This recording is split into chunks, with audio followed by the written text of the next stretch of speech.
So good afternoon, everyone. Welcome everyone to our Dhamma study programs. And today we will continue with the Dhamma group 9 and group 10. So we have come to the week of 14. This week we will be discussing the Dhamma group 9 and group 10 together. As you can see, we have Dhamma group 9 and Dhamma group 10. First, we will be discussing the Dhamma group 9 called Mala or the stains. There are 9 of them. Then the rest gonna be the Dhamma group 10. So I group them together like this. There is something called the 10 wholesome action or kusalakamma, and the 10 unwholesome action or Akusalakamma. And the last one will be discussing the 10 objects. And the last one will be discussing the 10 objects for regular reflection or Anussati. Start from the first one today. This is the terms called Mala. This may be new to many of us. Mala is a Pali term translated to stains, impurities, or defilements. In Buddhism, as you may know, the Buddha discovered something more refined. As we know, we have body here, and we have the mind somewhere in the body. And inside the mind, there is something called the viruses of the mind or the mental impurity that's discovered and revealed by the Buddha. There are 3 of them: greed, hatred, and delusion. And our job as a human beings, we need to make sure that we purify all of this mental impurity as much as possible.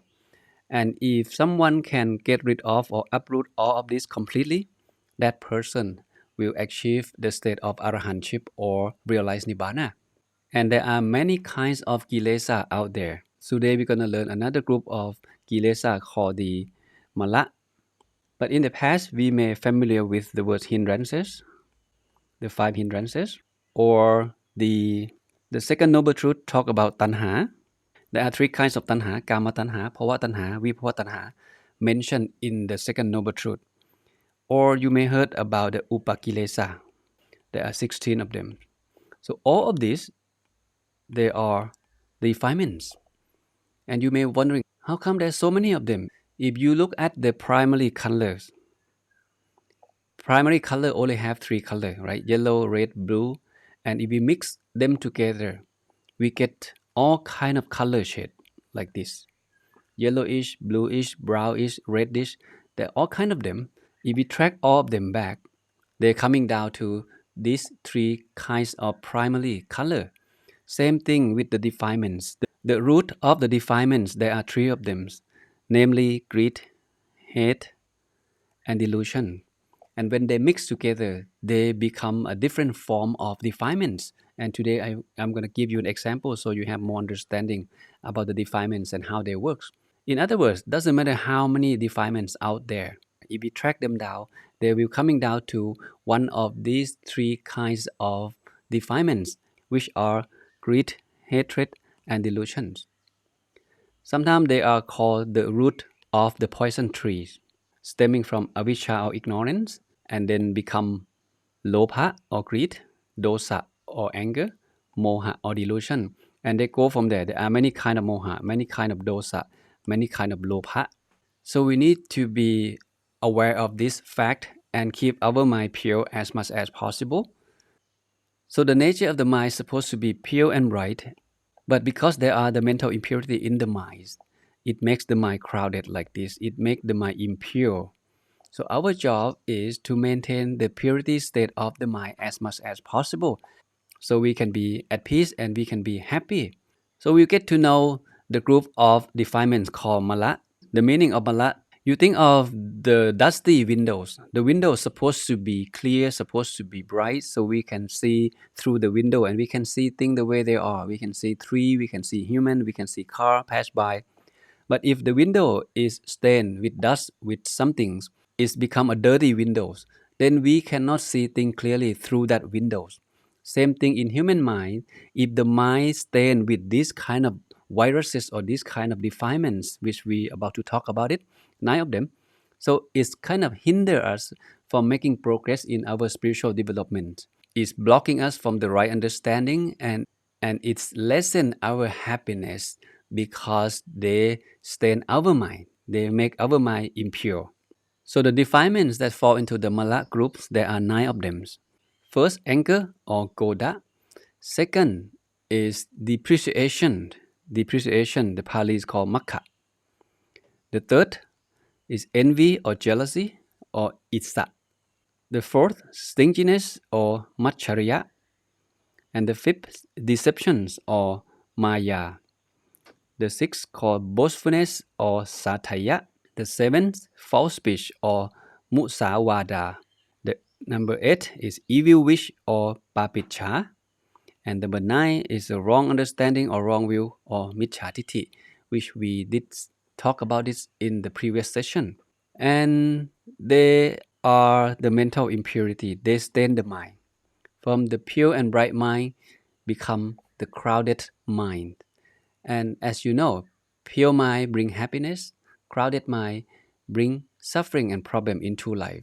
So let's start from number 1, anger. Anger in this case is called goda. In this picture, you can see the different level of angriness. Start from number 1. When we see something we don't like, we feel I don't like it. The feeling of I don't like it starts from the feeling of I don't like it.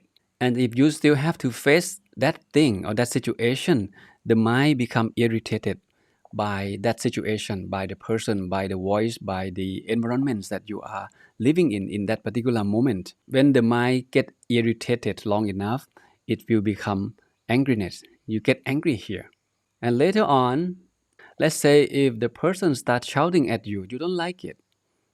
If he still continue to say something bad to you, you become irritated by that behavior of that person. And if he still continue to doing that, you start to get angry. Now the mind become angry. If the situation continue, then the anger transform itself to be something called ill will.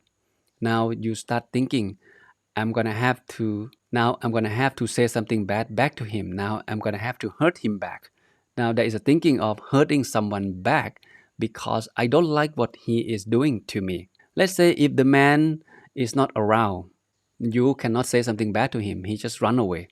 But you keep hold on that thought, the thought of ill will that, you know what, I'm gonna have to do something back to this person because he's hurting my feelings. By holding that thought, because you cannot do something to the person who do harm to you in that moment, that is called revenge. If you find him down the road sometime in the future, you have an intention to do something bad to that person, either say something bad or harm him in some way. This is the idea of anger or gotha. It starts from little feeling that I don't like it, and then all the way up to I want to hurt that person, I want to harm that person. If you can think of the boiling water, right? When you put the water on the stove, you start to heat it up. At the beginning, the water is still cold, and later on, a few minutes later, it's become a warm water. And if you leave it like that long enough, the water start to boil, and eventually it will become 100% boiling water. And this is the idea of anger. When a person get angry, he will transform himself from a good man to be an evil man. He can say something bad, he can do something bad because he lost his consciousness or he lack of mindfulness. So the next one is called makha. What is makha? Makha usually translates as detraction or depreciation. The idea of makha is about you depreciate someone worth or value. That's the idea of makha. The son may look down their parents. The student may look down their teachers. In some culture, student may look at the teacher as just an employee. They have a responsibility to teach, so they don't fully respect their teacher. But most places in the East, we do respect the teacher. We don't look at them as the employee that get paid from the government and teach us in the class. So we respect them more than just the teacher. By having this kind of view, by showing respect, being humble to the teacher, this is how the knowledge or the wisdom gets transmitted from teacher to student. And that's how the student can be prosperous in their study, because the teacher would be happy to teach the student who show respect and be humble when they are in the classroom.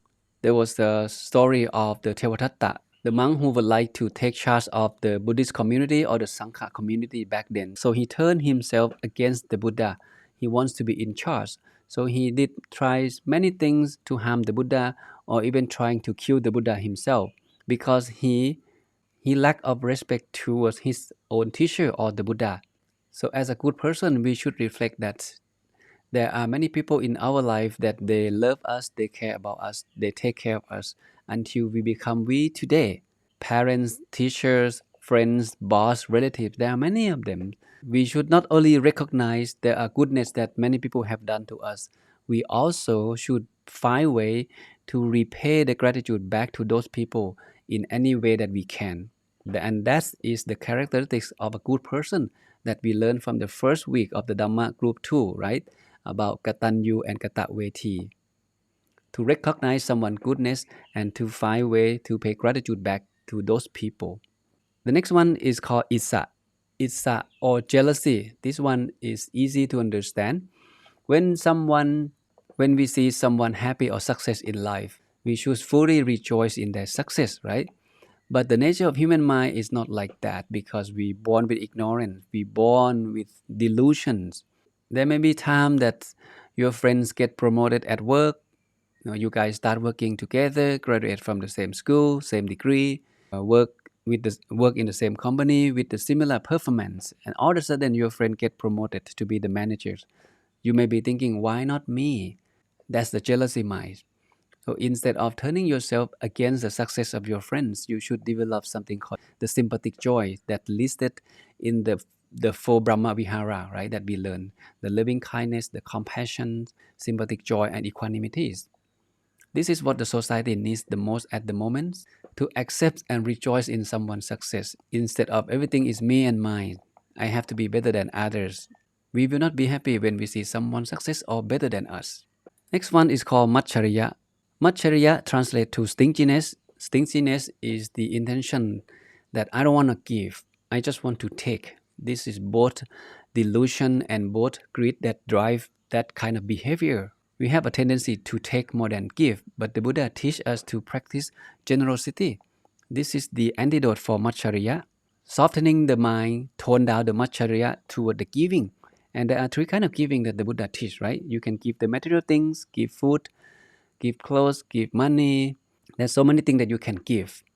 Second thing, you can give something called forgiveness. This is a little bit harder to practice, right? We should practice forgiveness, understand that no one is perfect.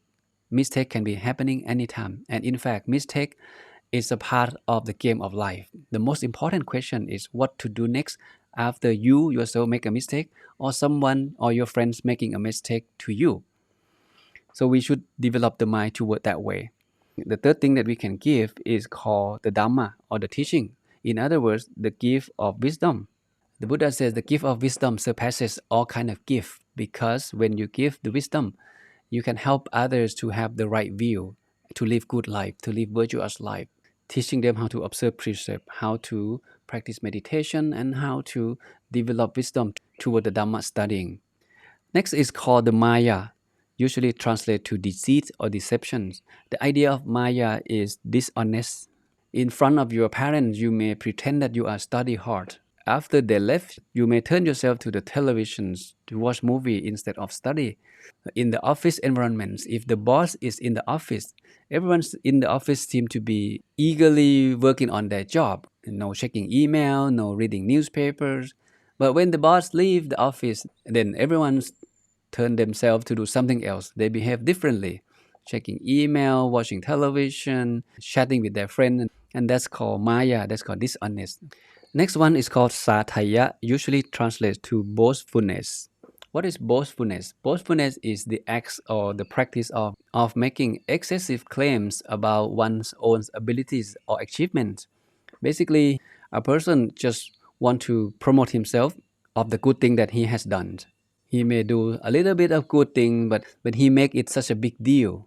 And the reason a person doing that is because perhaps he wants to gain recognitions. He wants to be shine in the crowd, and he wants to be recognized, and he wants to be praised by people around him. This is another state in life that we should avoid. Our job is to continue doing good, whether someone see it or not, whether people know it or not. You know that you do good. and you can be proud of yourself, of the goodness that you do for yourself and you done for others. The next one is called false speech. This one we're familiar with. This is the precept number 4, right, in the 5 precepts, the musawada. And nobody likes someone to telling a lie, to speak the harsh words, speak the bad word. It doesn't bring peace and harmony into our life. So what we do, we observe the precept, right? Abstaining from false speech, abstaining from divisive speech, abstaining from harsh speech, and abstaining from the idle speech. The next one is called papicha. Papicha or evil wish. Evil wish usually come with the jealousy mind, right? When you see someone become rich or successful in life, so there are many ways to get rich, right? Can be done through the working hard or can be done through the corruption or cheating. And with the papicha or evil wish, a man who set intentions unwholesomely to regain their material wealth, and that person will definitely end up suffering. And how do we deal with papicha or evil wish when we see someone become rich or better than us, have a bigger house, have a new car? So we develop something called santosa or contentment. That's the antidote for the evil wish. And the last one is called miccha titi or wrong view, which we learn in the teaching of the Noble Eightfold Path. Miccha titi, this is what the Buddha said. There is no single factor so responsible for the suffering of a living being as a wrong view. Oppositely, there is no factor is so potent in promoting the good of living being as a right view. So this is the starting point of success and happiness.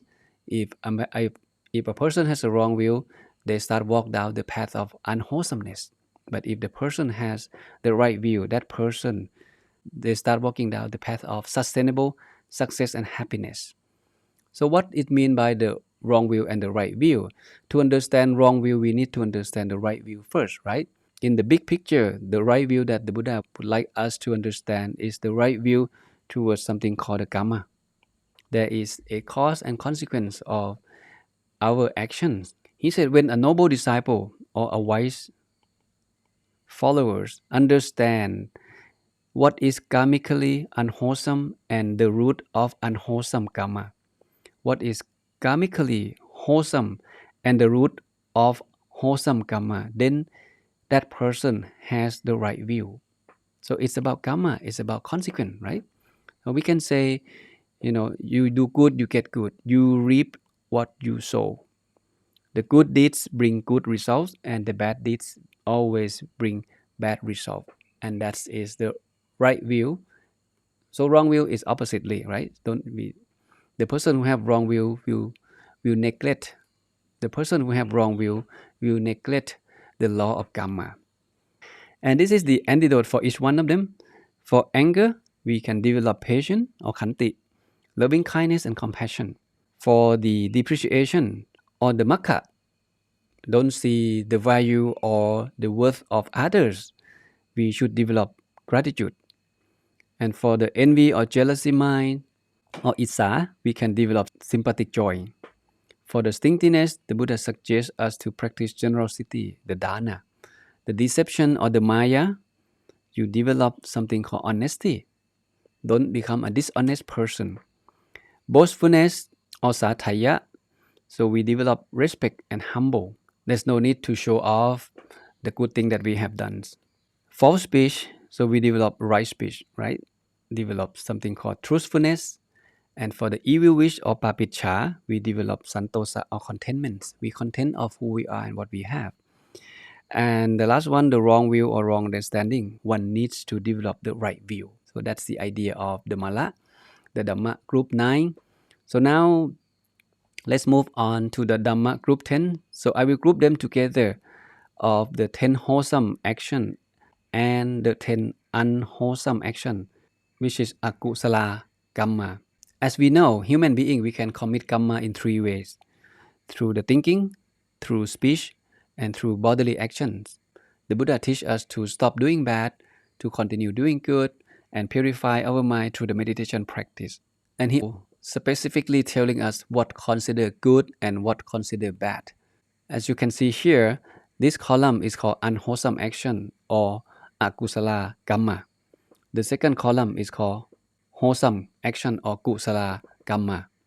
Through the bodily actions, by abstaining, killing, or destroying life, abstaining from stealing or taking someone's stuff, and abstaining from sexual misconduct. For the verbalist actions, what considered unwholesome action is false speech or telling a lie, slanderous speech or impolite speech, divisive speech, breaking people into two groups, and idle chatter, speaking of something that unbeneficial.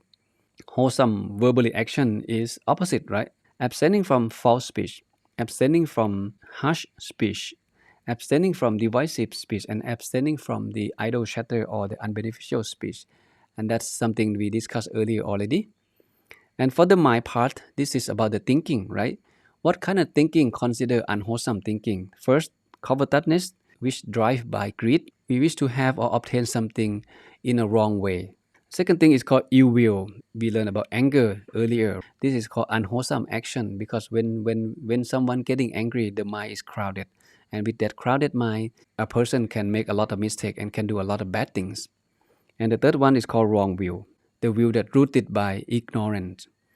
Oppositely, what considered the good thinking, the thinking of non-covetousness, develop contentment. If you want to get something, you obtain them not only legally but ethically as well. And the second thinking is about loving kindness and compassion. And that's what one should develop. Opposite to the wrong will is the right will, the will toward the law of karma, to see things the way they are.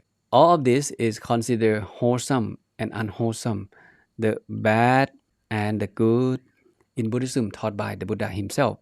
If we look into deeper, you may be seeing that according to the five precepts, this is the precept number 1, precept number 2, precept number 3, and precept number 4. So just by observing five precepts, you automatically create the wholesome karma or doing good things. Okay, so this is the five precepts: refraining from killing, stealing, sexual misconduct, and false speech, and also that refraining from intoxicants, drug and alcohol that crowded the mind. So these are the five things. And how come the fifth precept doesn't appear here in the wholesome and unwholesome actions? Well, this teaching about alcohol is appear in another group of teaching, which is called abhayamukha, or the causes of destruction or ruin. Drinking alcohol is here, roaming the street at night, habitual partying, gambling, hang out with the bad friend or bad companions, and laziness. All of these, they consider the causes of destruction that one should avoid. So make sure you only commit the positive action or the kusalakamma or the wholesome action, because every action comes with consequence. By keeping the five precepts, we keep ourselves in the circle of wholesomeness. And why observing precept is so important? For the quick answers, in the dying moment of all beings, there will be the stage of mind called the life reviewing process.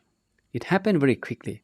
It's a life reviewing process. If your whole life only do good things, then the mind or the consciousness in that particular moment is joyful. And the good mind or the bright and clear mind usually go to the good place.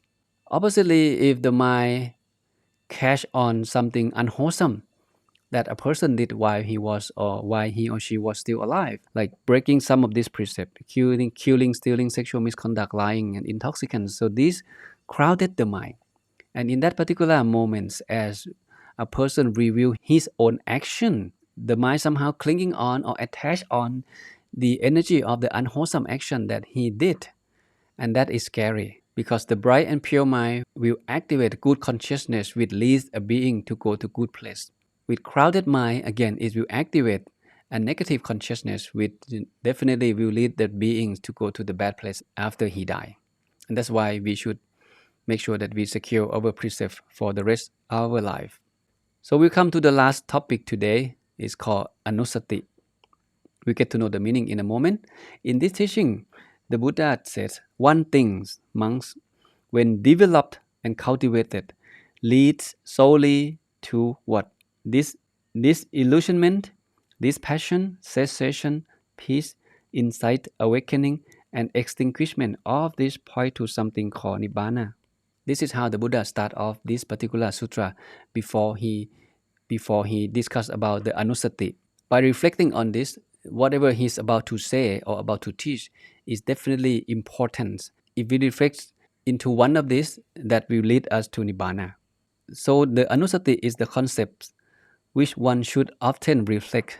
It helps lessen the mental impurity. It helps us to deal with defilements. It helps us to deal with hindrances when we meditate.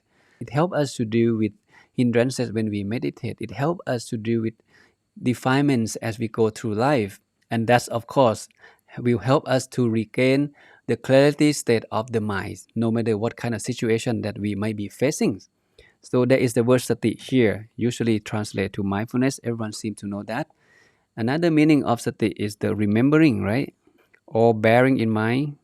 Anussati is the sati that we should continue to bearing in mind, continue to remind ourselves. And why do we have to remind ourselves to recall of these 10 things that we are about to discuss?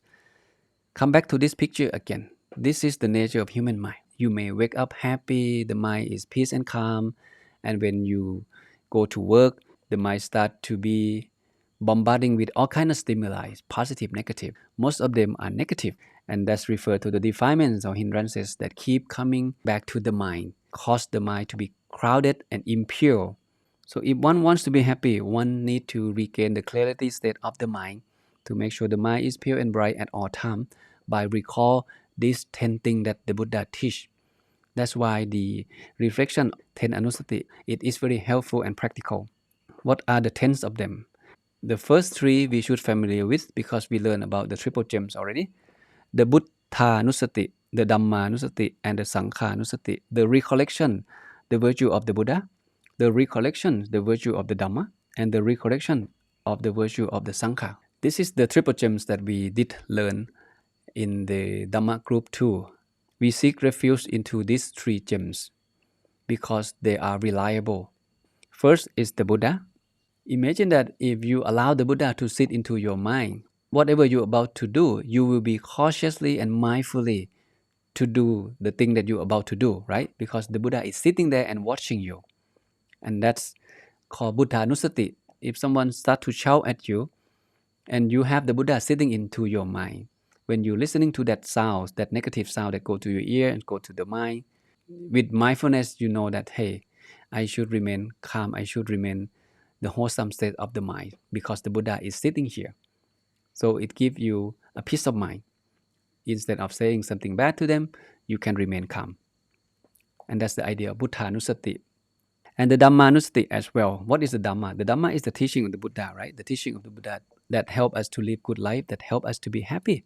In many situations in life, we must apply the proper Dhamma, then we can overcome that situation or that suffering that we are facing.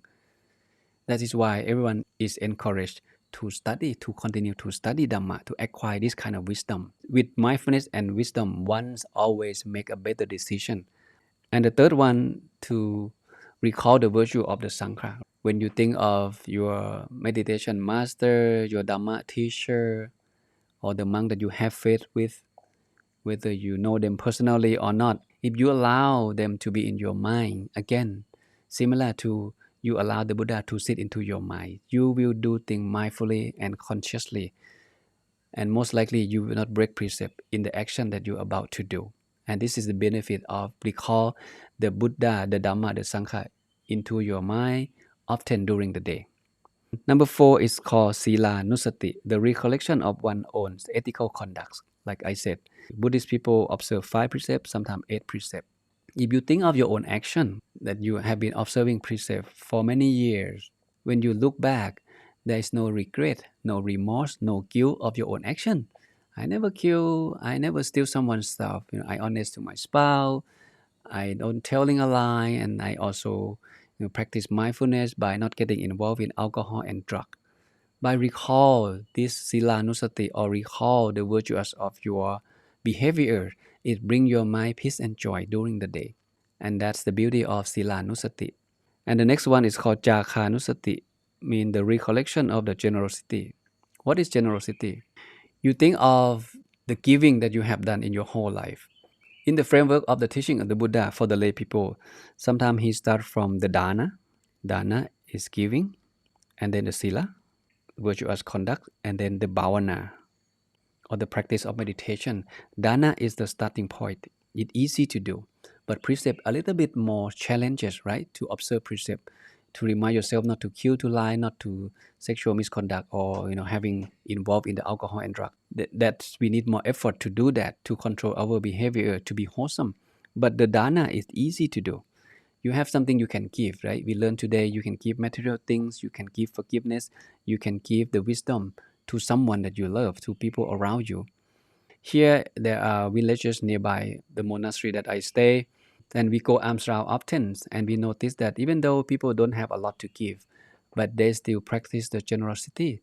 They still give out of their faith to the monks. They're offering food to the monks, they're offering robe to the monks, they're offering medicine to the monks. And when they recall, when they close their eye and recall that I have been giving food to the monk, I have been serving the communities, with that giving, that positive energy will come back and bring the mind of the person joyful. And that's called Jaka Anussati. Next one is called Devata Nussati, or the Deva. Okay, the Deva is the heavenly beings. There is the Buddhist cosmology that the Buddha talked about the realm of existence. There's something called life after death, okay, heaven and hell. This teaching also exists in the teaching of the Buddha as well. So the Deva is the heavenly beings. One recollect on the virtue which make one become a Deva. And that helps the person to be mindful because they're aware of the law of karma. The sad truth is all of us, we die anyway. Doesn't matter how long can we live, but at the end, we die anyway. The body will go through the decay process. Sometime in the future, the body will stop function and death will come. And when death comes, there's something called the spontaneous rising, the rebirth happening right away. There's no gap between one life to another life. Even though we cannot realize Nibbana in this lifetime, we know that there is something called life after death. We should make sure that we born in a happy realms, the realm of Deva. So what would be the virtue that secure the path to reborn in a happy realms? We learned that already. These two virtues will lead ones to reborn in a heavenly beings. First is called Hiri, or the moral shame. Second is called Ottappa, or the moral fear. Hiri is the moral shame which drives by the internal factor. I don't want to do bad whether in public or in private because I'm a good man. I recognize my own virtue and my own worth, so I will not do something bad. My parents never teach me to steal someone's stuff. So no matter someone see it or not, for the rest of my life, I will not steal someone's stuff. And that's the idea of the hiri. It's come from the internal factor. But Ottappa drive by the external factor because of the law, the state law, because of the law of karma. There is a consequence when someone do something bad. And because we understand that consequence, so we don't do the bad things. If we kill, we lie, we sexual misconduct, and that's crowded the mind, and the life after death doesn't look good. And because of understand this consequence, a person don't do something bad. If we can secure this virtue for the rest of our life, our precept will automatically be pure because the mind is mindful and in wholesome state before he take action physically and verbally. And that's called Devata Nussati. Next one is called Marana Nussati, the mindfulness of death. What is the mindfulness of death? The Marana Nussati, Marana means death. We were born somewhere in life and then we go through life, and sometime in the future, at the point B, death will come. But the benefit of us reflecting on death, this is the true nature of life and it's unavoidable to face death.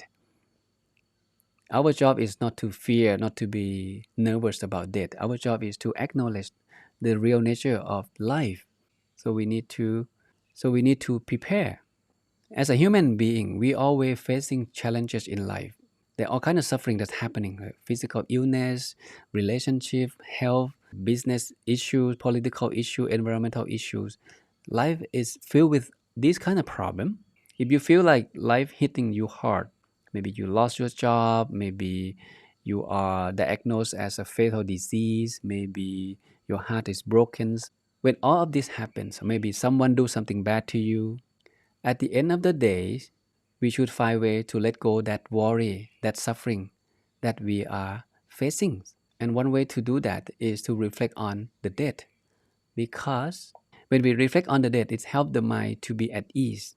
It helps to regain the wholesome state of the mind. As long as we're still alive, we can do something about the problem that we are facing, right? Because when death comes, then everything stops. By reflection on that, it helps the mind to be at ease. It helps the mind to let go all kind of problem. Tonight, I deserve to go back and sleep in peace. So I'm gonna forgive. I'm gonna relax. I'm gonna let go at least temporarily. Tomorrow, I will resume to this problem again. And sometimes reflecting on that, it helps us not to take things too personal, not to take things too seriously. What's the big deal if the guy says something bad to me? What's the big deal if someone cut off my lane? What's the big deal if I don't get the food that I order?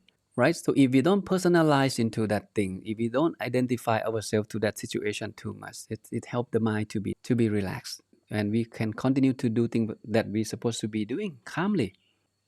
The next one is called Kaya Kata Sati. The Kaya Kata Sati, the mindfulness of the body or the nature of the physical bodies. This is very helpful for a person who have a lustful mind. When we reflect on the body, the Kaya Kata Sati or Asubha, the Buddha suggests us to bearing in mind, to recollect into the true nature of your own physical body.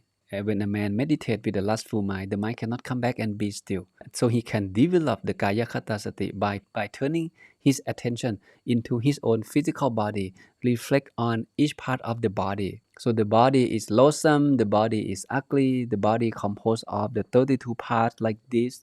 About human anatomy: head hair, body hair, nails, teeth, skin. In the ordination process, the preceptor would teach these five meditation objects to the new ordinance. He would say, Kesa loma nakha tanta tajo, tajo tanta nakha loma kesa, to reflect on the head hair, body hair, nail, teeth, skin, back and forth, back and forth.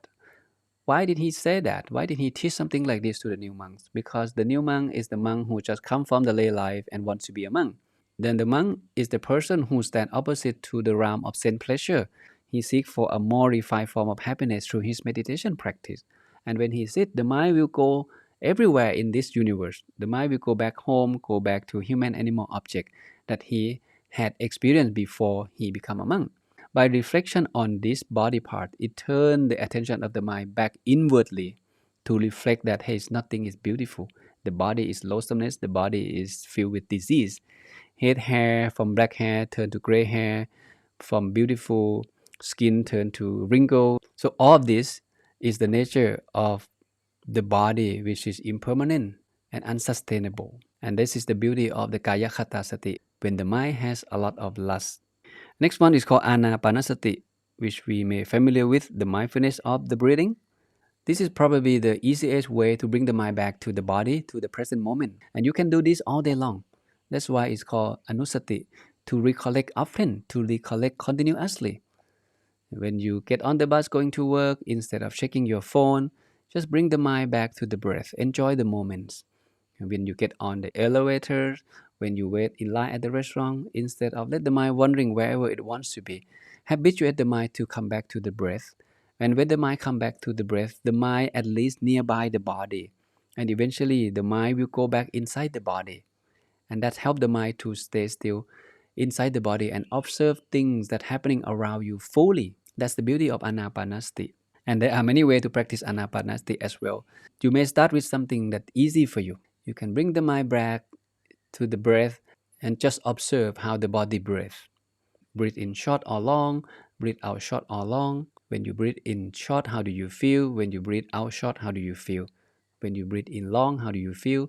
When you breathe out long, how do you feel? By doing this, you're playing with your mind, you habituate the mind to be at the present moment, utilizing the breath. And the last one is called Upasamanussati, the recollection of the virtue of Nibbana. This is a little bit advanced. If someone who never realized Nibbana, we may not know the virtue of the Dhamma fully. For those Arahant or those noble disciples of the Buddha, they have that direct experience with Nibbana, so they will appreciate the virtue of Nibbana. For us as the regular human beings, how can we apply this into practice? How can we recollect the virtue of Nibbana? Because we never have the direct experience of something called Nibbana ourselves. We may be thinking of Nibbana as the ultimate happiness, the state of mind where the mind is completely free from greed, hatred, and delusions. The mind is in the purest state. And when that happens, a person has realized Nibbana. For us, we can recall the virtue of Nibbana through studying the Dhamma. There are many sutras that describe Nibbana characteristic, that describe the benefits of someone realizing Nibbana. By continue to reflect on this kind of teaching, this kind of Dhamma that related to Nibbana, it helps the mind to be calm and joyful.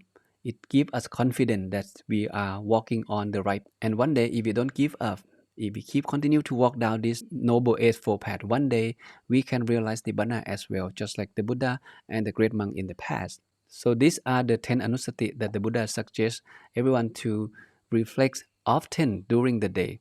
You can reflect one of these or the combination of them, whichever one that works for you in that particular situation. You can think of the Buddha, think of the Dhamma, think of the Sangha, the monk that you have faith with, think of your own behavior or the sila, think of your generosity, the goodness that you have done for others, or think of the virtue that make a person to become a heavenly beings. Sometimes you can think of the Morana Anussati, think reflection on death from time to time. It helps us to regain consciousness more effectively. Or when the mind have lost a lot, we may reflect on the loathsomeness of the body, utilize the Kaya Kata Sati. Or you just want to keep it simple during the day when you are mindful, bring the mind back to the breath. Allow the mind to be at the present moment. And later on, find time to study more advanced Dhamma. It helps us to understand the concept of Nibbana. It helps us to have confidence that one day we can realize Nibbana as well. So that's all the Dhamma topic of today's lecture, which covering the concept of mala or the nine stains that hinder us from making progress in our life. And we did talk about the wholesome and unwholesome action taught by the Buddha, or the good and the bad in Buddhism. And the last one, we discussed the 10 Anussati, something that strongly suggests for us to practice on a day-to-day basis. So let's pay respect to the triple gems and then we take a break.